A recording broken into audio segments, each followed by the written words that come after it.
Welcome to the Fathering Strong podcast, where we connect, engage, and empower fathers to be the best dads they can be for their families and communities. And now, your hosts are Bruce Stapleton and Pastor Eli Williams.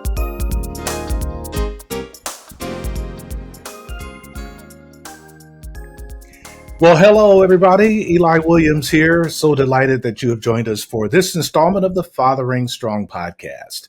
For those of you that don't know me, I am a husband, a father, a grandfather, author of the book Father Love. I'm a pastor, helping to pastor New Hope Church in Springfield, Ohio.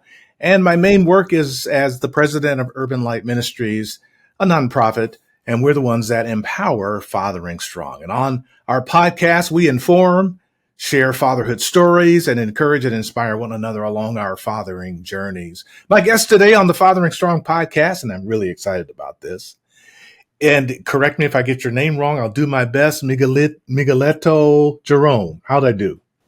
Miguelito. Yep. Close enough? Miguelito. Okay, so do your friends call you Jerome or something else? Usually it's Miguel. Miguel, okay. That I can handle. Without stumbling too much, Miguel. Thank you so much. Miguel is a Haitian business owner. He's a broadcaster. He's a father. And we're going to get into all of that. Jerome, welcome to the Fathering Strong podcast. We're glad you're here. Thank you. Thank you for receiving me. It's a pleasure to be here too. And let's have a good conversation. All right. Thank you. So let's get started. What we'd like to do on the Fathering Strong podcast, Miguel, is give our guests a chance to talk about their fatherhood journey. Now, you can start with your relationship with your dad, but we also want you to talk about your journey as a father of your own children. How's that? Okay. All right. Okay. Let's start with your growing up. How was your relationship with your father? Well, Eli, I grew up in Haiti. I moved here 3 years ago now. So growing up in Haiti and having a relationship with my dad was one of the most amazing things. My dad taught me so much. He's an educator. He speaks multiple languages. He's been through a lot. He had a lot of experiences. So I was lucky to have an experienced dad to teach me a lot of things, to become a man and to be successful in life. So even the other day I was talking about the very first song it was teaching me. I think I was 6 and we were learning English. And it was teaching me some of these, some American music, and I can recall some of these. It just to tell you that he was there for us. Although, at some point in life, my dad divorced to my mom, but he kept the family or our relationship stay together and stronger, even throughout all these challenges in life. So, we ended up moving to different places. Me personally, I had a chance to move around with him because he's a traveler, a businessman. So he used to do a lot of business in Dominican Republic, which is next to Haiti. So by traveling also and being next to him, I was able to learn a lot of things in life and different culture, different ways of doing things, how to run a business, how to become an entrepreneur, actually. I've learned so much from my dad, and we still, even today, we might have some differences, but we'll still have a good relationship and we talk to each other. Wow, that is amazing. Wow. I want to dig a little bit into that. Sure. So sure. You're growing up with this, sounds like a wonderful father. Did you have any siblings? Yes. It's me, my little sister, and little brother. So we're 3. You're the oldest. I'm the oldest. Okay. So you got to travel with him. How old were you when you got to travel with him? I think we started traveling in I think I was probably 9, I would say 9 or 10. I was pretty young.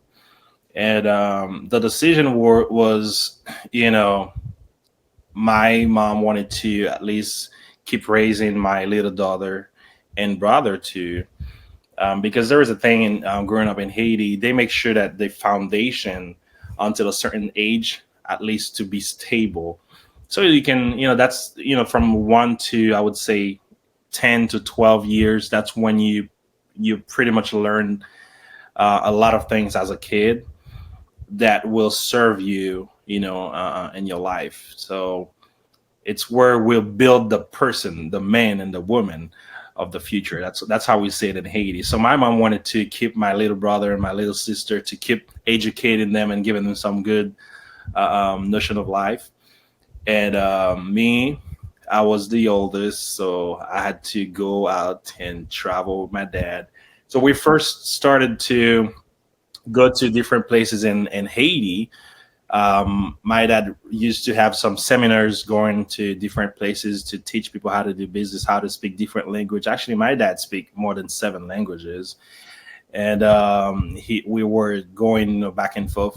So at some point, um, I started to enjoy that, because the reason is I had to experience so many things in life with my dad, and I felt like at some point not every kid had that chance that I had to be together with my dad Right. and learn a lot of things together. So Yeah. One of the reasons why this is so good, and I'm glad that we were able to meet and connect and then have you on this podcast, is because when people don't know anyone that's from a different country, from a different culture, they're so easy. It's so easy for fear, uh, for what's the word I'm looking for?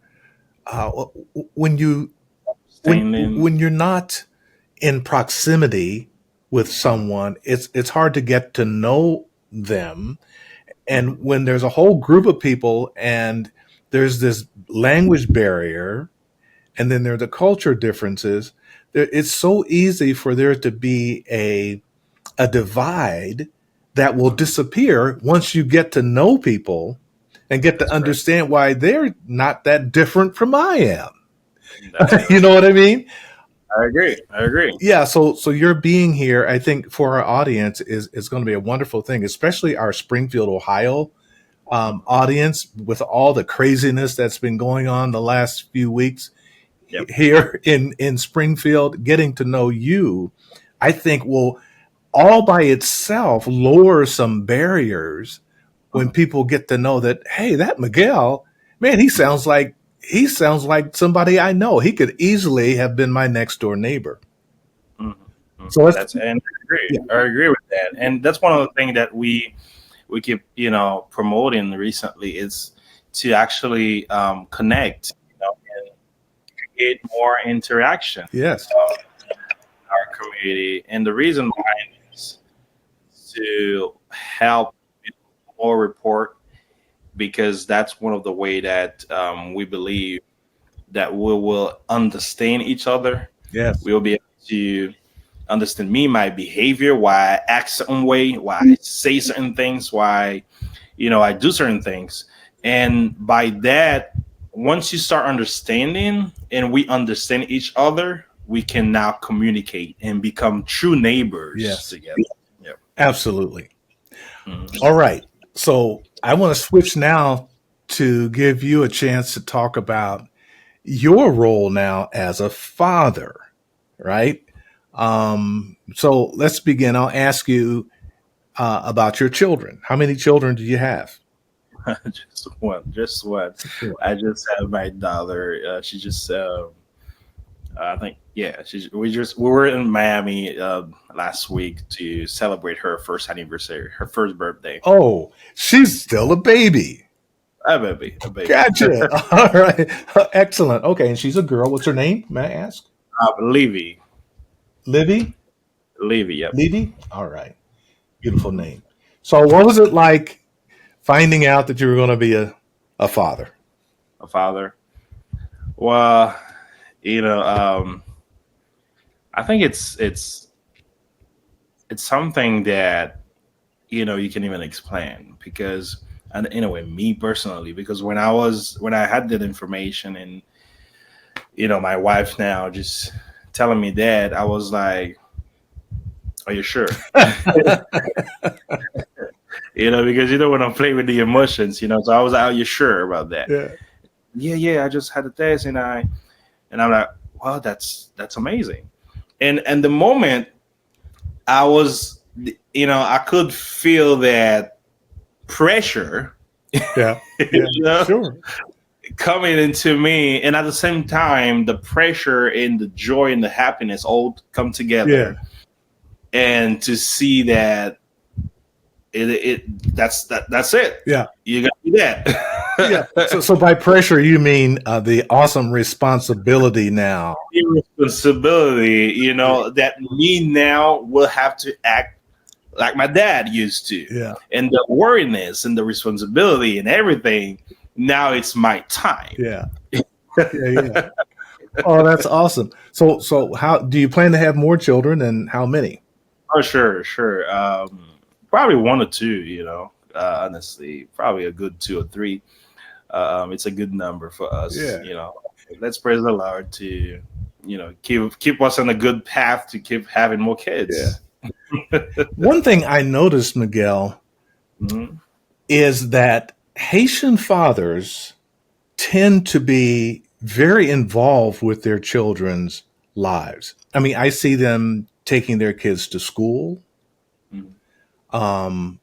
And we see that some in the U.S., but usually it's the mother.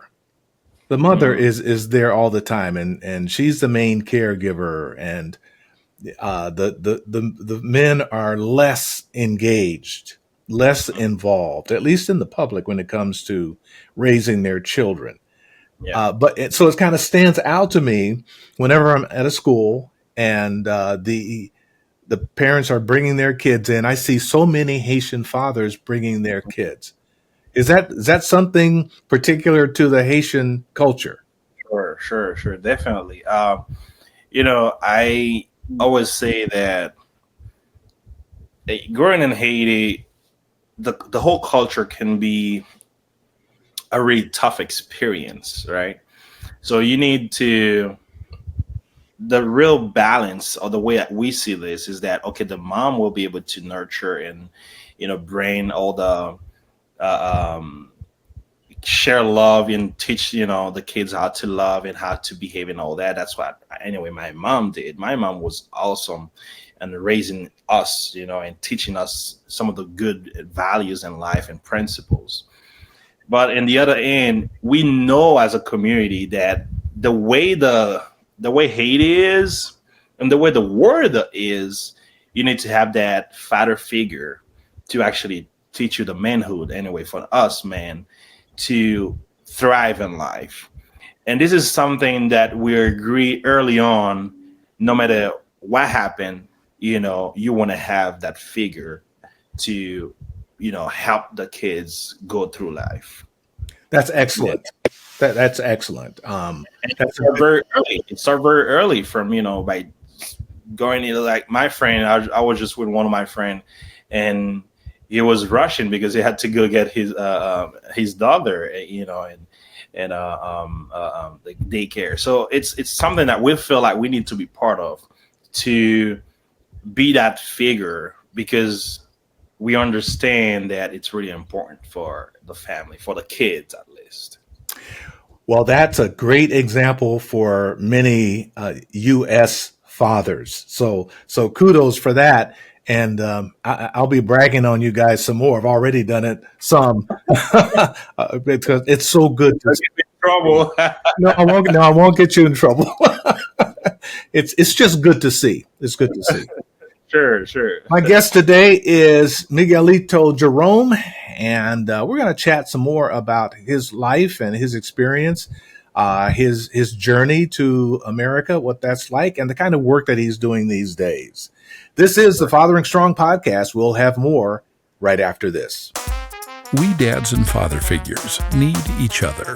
We need a safe, non-judgmental place to share our stories, challenges, heartaches, and joys. Fathering Strong is just such a place. A new online community of connected, engaged, and empowered fathers. Learn more at www.fatheringstrong.com. Welcome back. My guest today is Miguelito Jerome, and I'll say Miguel for the ease of my tongue twisting here. He's a guest on the Fathering Strong podcast. And Miguel, I wanted to ask you about your journey to America. Now, you came here about 3 years ago, I think I heard you say, and your first stop was Miami. Did I hear that correctly? That's correct. Yeah, definitely. My journey to America, and I have to say that before coming to stay in the United States, I used to travel and come here for business purposes. And, it's again another experience with my dad because while I was in Haiti, I studied computer science and I was working in a construction company. And, my story is pretty simple where my dad wanted me, even after a while, we haven't been traveling together because we pretty much stopped traveling since I was 16 or something like that.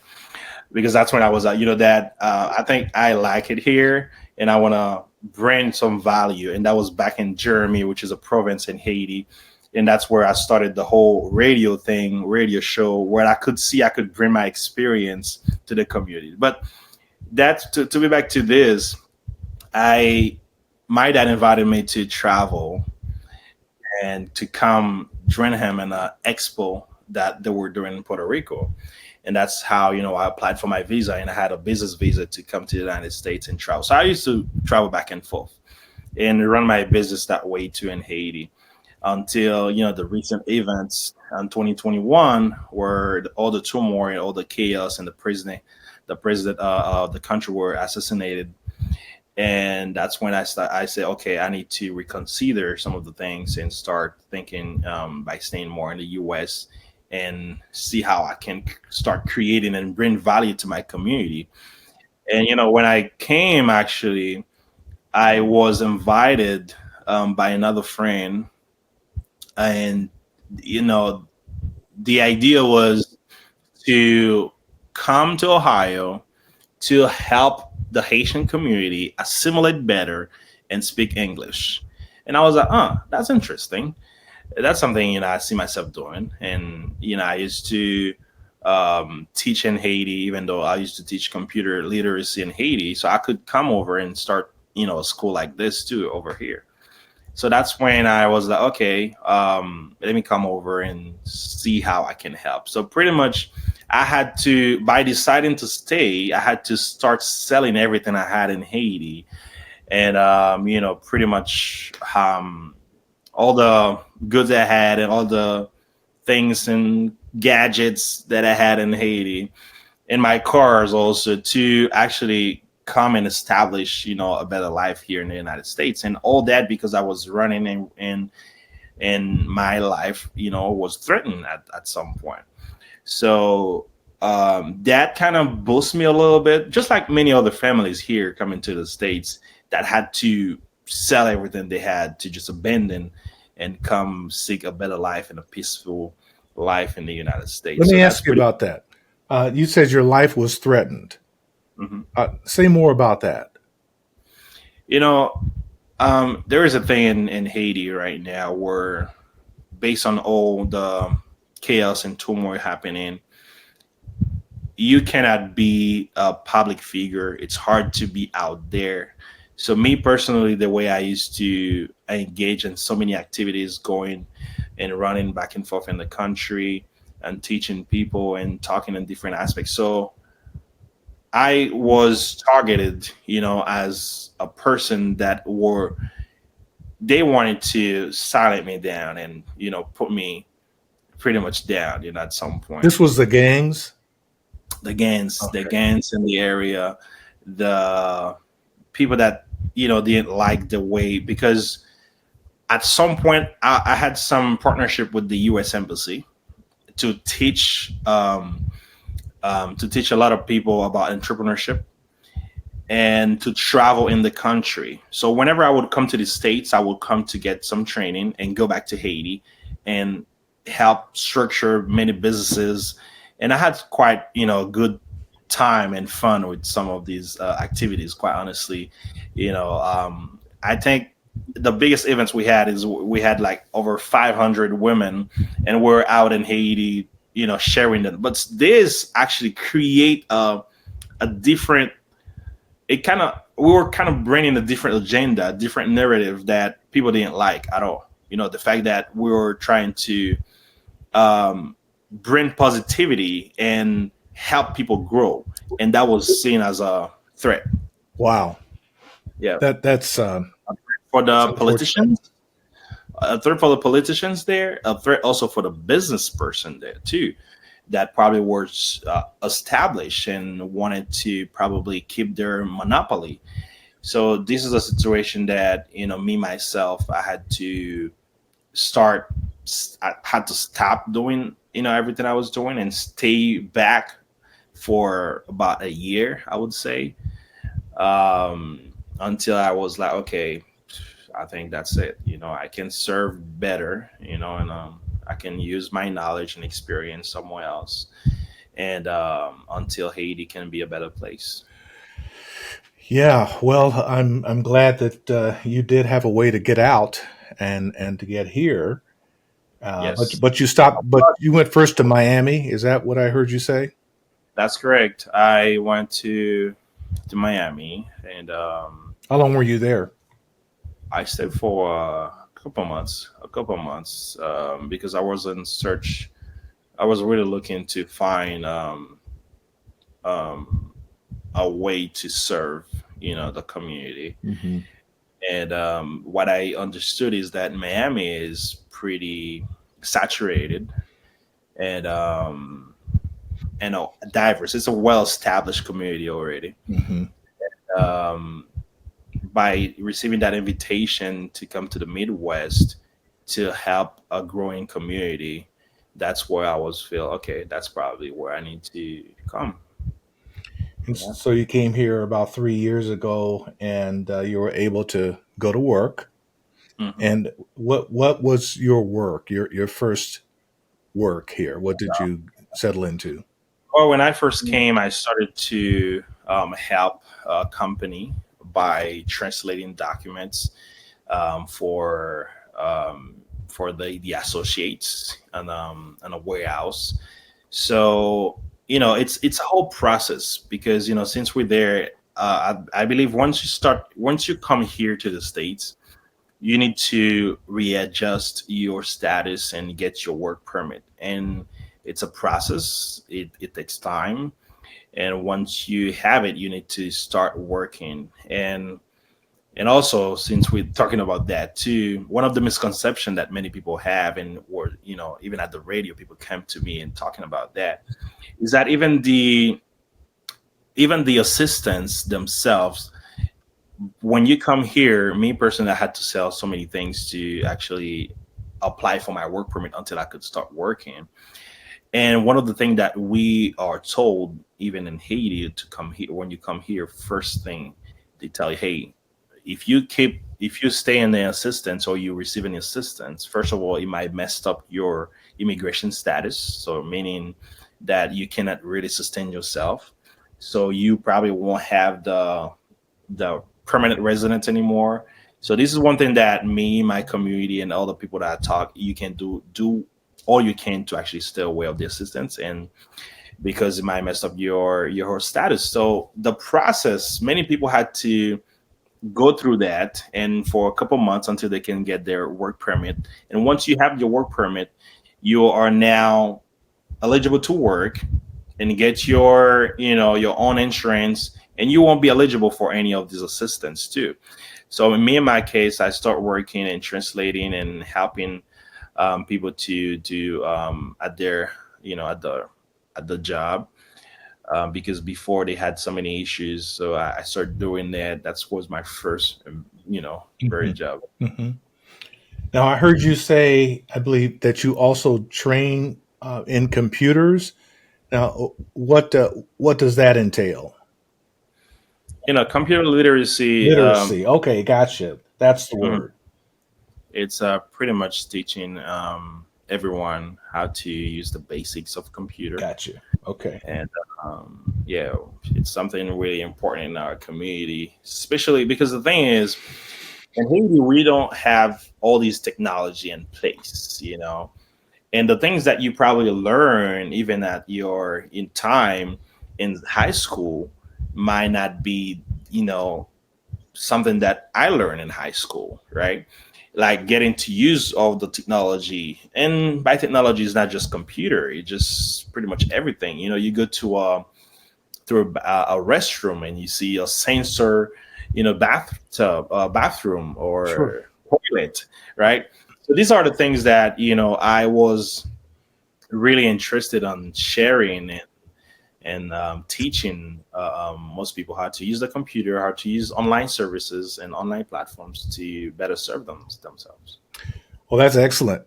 And it shows because your radio station down at the Cohatch, which is a co working place in Springfield, Ohio, downtown, where Miguel has a radio show, and it looks amazing. I want to talk about that, how you got into that kind of work, and Yeah. how that is working here in Springfield to serve your community. My guest is Miguel Jerome. He is a father, a businessman, entrepreneur, and a computer expert. Man, what doesn't he do? We'll have more with him after this break on the Fathering Strong podcast. Do you know a new father who could benefit from a basic introduction to healthy fathering principles? POPS 101, a free online course consisting of 4 one-hour sessions in English or Spanish, could be perfect for him.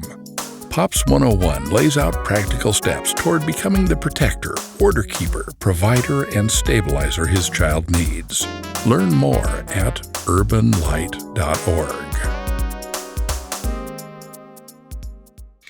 Welcome back, friends. This is the Fathering Strong podcast. I'm Eli Williams. My guest today is Miguel Jerome, and we're talking about his life, his journey, and his current occupation here in Springfield, Ohio. And I'm very interested, Miguel, in learning how you got involved in radio. I assumed it's internet radio, Mhm. and Yes. what you're actually doing now, what your station does, and how that's going for you. Yes, sure. A little bit of history. My dad again got me involved with radio back in Haiti.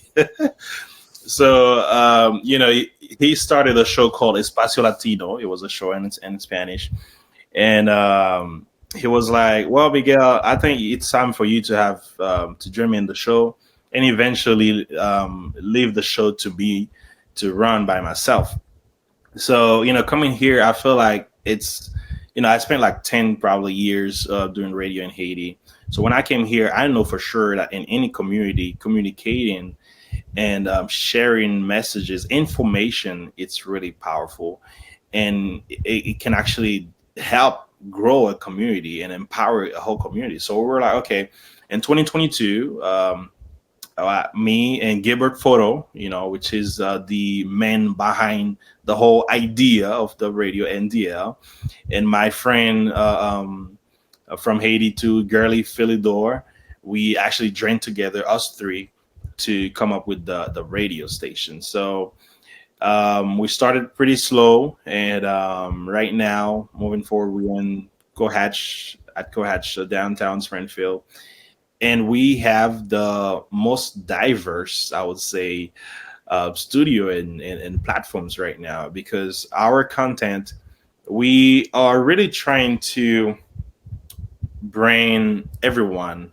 depending on your, no matter your background, your where you from, the language you speak, to come and have a seat at the table and talk about different things. So right now we do have a show, a Good Morning Diaspora show, where we talk about we give different information and news, and we have the League of Pastors, Haitian pastors here in town, that also have a show. We have a cultural one where we share different music, Haitian music, African music, and American music too, all together. We have Springfield Truth Talk, which is pretty much a new podcast in Creole and English too. So our content is pretty diverse. We have Espacio Latino in Spanish. So we're looking to help everyone understand each other through our platform, where our show in English are translated in Haitian Creole or Spanish, or the English interviews or content are translated in, and vice versa, pretty much. This is a way for us to keep the community informed, and we've been able to partner with so many entities in town to we've been able to let them know that this is a channel to go to share, the message, if you're looking to make sure that our community sees and listen to whatever you're posting out there. So we've been able to partner in with some of them and invite them to the show too. And also recently, with all happening here in Springfield, and me as a dad, I feel like I have to do something personally to make sure that my daughter has a future, as a Black person, and as an American too. So that's when I had to stop, everything I was doing to solely focus on the radio and giving so many interviews and kind of counter, fight some of the against the misinformation, fight against some misunderstanding and different rumors that we could see. So I invited so many people to the table. Either you are not aligned or what we're saying, you have a different understanding of what we're saying, and to talk about it and let me know about it, so I can share and letting you know what the truth is behind that, so you can clarify some of the misunderstanding that you may have. So that's pretty much what we're doing right now. Well, that's a wonderful thing. I mean, your mission is so on target with what needs to be happening. So kudos to you on that. How would someone find you now, and so that they can listen? The platform, it's New Diaspora Live. It's New Diaspora. spell it. Yes, Diaspora is DIASPORA. Oh, diaspora. Yeah, Diaspora. Gotcha. And if you're going online, the website, it's ndl.live. It's faster. It's better. NDL. It's Nancy, Doug, and Lima. ndl.live. We're also on Facebook, on YouTube. We are working right now with to build our Roku. Probably by next month we should have a Roku app available. Good. Well, that's all very exciting. Sure. I'd love to come on your show sometime and continue our conversation. Definitely. We have a couple of events coming up that I would very much like for the Haitian community to know about and to be a part of. Yes. One takes place on Saturday, October 26th. It's a prayer march, and the local African American clergy group is organizing this, and we're going to be demonstrating our love and appreciation and our concern for our new neighbors, the Haitians and others. And then we'll have a rally at the end of that, and we would love to have some of our Haitian brothers and sisters there with us. And then the other thing is our second annual Mayor's Breakfast, which will take place on November the 21st. And we would love to have some of our Haitian neighbors there as well. In fact, I think I talked to you about this, and we're going to honor you as one of our transplant heroes. So we need to get the word out about that. Sure. All right. So Definitely, it's a pleasure. I'm excited. But we did receive the flyer for the Unity and Peace Prayer March. Good. Did you get it in Creole? The one I'm seeing right now, it's actually in English. Okay. Well, the new one, the version of it that's in Creole is finished up now. We're going to get that printed, and I'll make sure you get a supply of those. Definitely. Well, I could go on with this, but our time is up. Unfortunately, my guest has been Miguel Jerome, and he is just a delight to get to know. And I'm really grateful that you were able to set aside some of your very important time to be with us here on the Fathering Strong podcast, Jerome. Thank you. It's a pleasure to be here, and thank you for having me. And that wraps up today's conversation. For more on the father's role in raising his children and what's different and unique about the Haitian father, we'd like for you to reach out to Miguel if he's willing to do that. You can find him down at Cohatch if you're lucky. Or I won't give out his personal contact information without his permission. But if he gives that permission, we will let you know what that is, listening friends. And that wraps up our conversation today.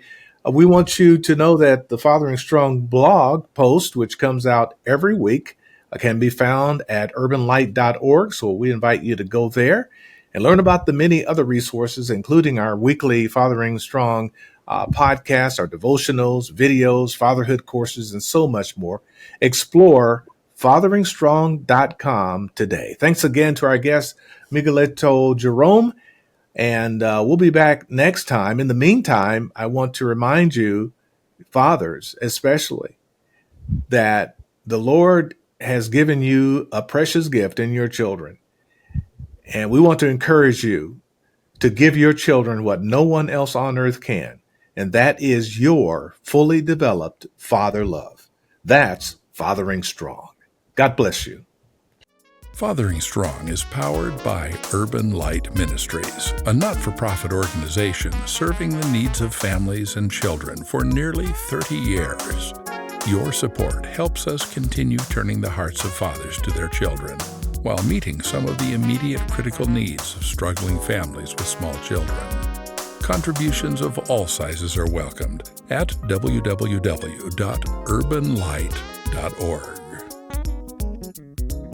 The Fathering Strong podcast is a production of Urban Light Ministries, with technical assistance from the Momentum Group, and Harold Rayford provides the theme music. So thank you for listening.